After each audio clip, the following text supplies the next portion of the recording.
આજે અમરેલી મુકામે તમે આવ્યા, શું પ્રોગ્રામ હતા આજે? સમગ્ર ગુજરાતમાં એમ અમરેલી જિલ્લાના તાલુકાઓમાં પણ સાંથળી અને ટોચ મર્યાદાના કાયદા નીચે ફાળવેલી હજારો એકર દલિતોની જમીનમાં માથાભારે જાતિવાદી દબંગોનો ગેરકાયદેસર કબજો દાયકાઓથી છે. દલિત સમાજના જમીન ફાળવણીના લાભાર્થીઓએ અને આંબેડકરવાદી સંગઠનના મિત્રોએ અને ધારાસભ્ય તરીકે મેં પણ વખતો વખત રજૂઆત કરી હોવા છતાં સરકારી તંત્ર દ્વારા માપણી કરવામાં આવતી નથી, કબજો સોંપવામાં આવતો નથી અને જે માથાભારે તત્વો જીવલેણ હુમલા કરી શકે એમ છે એમને અટકાયતી પગલાં ભરવા કે ગુના પણ એમની સામે દાખલ કરવામાં આવતા નથી. આંકડિયાનો પ્રશ્ન આખો અમરેલી જાણે છે. એક સમાજના માણસોને, આરોપીઓને તમે પોલીસ સ્ટેશનમાંથી જામીન આપો અને દલિત સમાજના બે પ્રખર માણસોને તમે જામીન, ટેબલ જામીન ન આપો, આ ભેદભાવભર્યું વર્તન અને વલણ અમે ચલાવી લેવાના નથી. એટલે આજે અમે બધાએ સામૂહિક રીતે નિર્ણય કર્યો છે કે આંકડિયામાં દલિત સમાજના જે આરોપીઓના પોલીસ સ્ટેશનમાંથી જામીન મળવાના બાકી છે, જો એમને પોલીસ સ્ટેશનમાંથી જામીન ન મળ્યા અને પોલીસ પ્રશાસન અમરેલી તંત્ર દ્વારા આ સાંથળી અને ટોચ મર્યાદાની જમીનના કબજા બાબતે શું કરવા માગે છે, કેટલા દિવસમાં કરવા માગે છે, એની નક્કર બાંયધરી ન મળી તો બધા જ સવાલો લઈને 5000 લોકો મુખ્યમંત્રીના કાર્યક્રમની અંદર ધ્વજવંદન કરતા હશે ત્યારે અમે અમારો સવાલ લઈને પછીશું.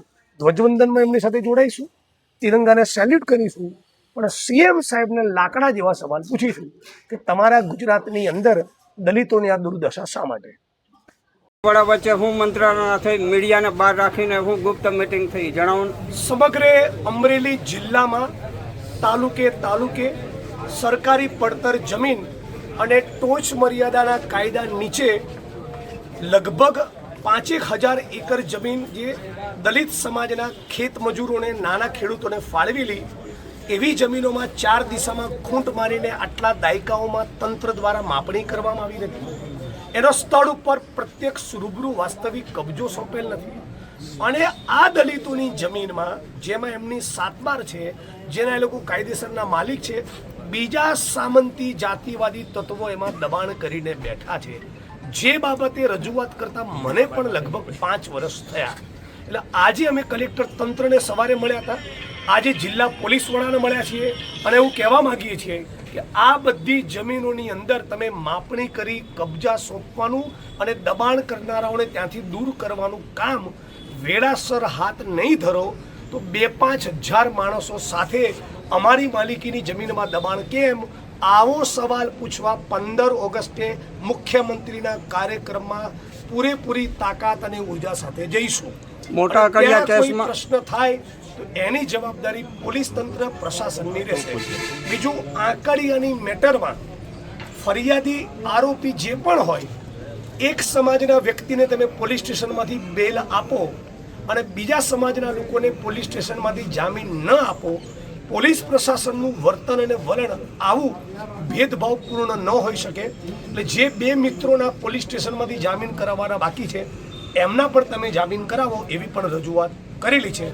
કસ્ટોડિયલ ટોર્ચરની એક મેટરમાં સોંદરવા પરિવારને દીકરો ગુમાવેલો 10 વર્ષ પહેલાં, એને લેખિતમાં જે તે વખતના કલેક્ટરે બાંહેધરી આપેલી કે તમને પણ ખેતીની જમીન મળશે. આજે એ વાતને 10 વર્ષ થયા. એટલે બધા જ પ્રકરણો લઈને એના સમાધાનની દિશામાં પોલીસ પ્રશાસન અમરેલી દ્વારા આવતા 24, 48, 72 કલાકમાં નિર્ણય કરવામાં નહીં આવે તો 15 ઓગસ્ટમાં મુખ્યમંત્રીને સવાલ પૂછવા જવાના. જોડે જગદીશ વિશ્વકર્મા હશે તો એને પણ પૂછવાના કે તમે આજે સવારે દોઢ ડાપણ તો કર્યું કે વ્યસન ના કરતા યુવાન મિત્રો, તમારા વતનના તાલુકા વડગામ જ્યાં હું ધારાસભ્ય છું ત્યાંના અડ્ડા ક્યારે બંધ કરાવવાનો છો મિસ્ટર વિશ્વકર્મા, અને અમરેલીમાં ક્યારે બંધ કરવાનો છો એ સવાલ પણ પૂછીશું ભાઈ.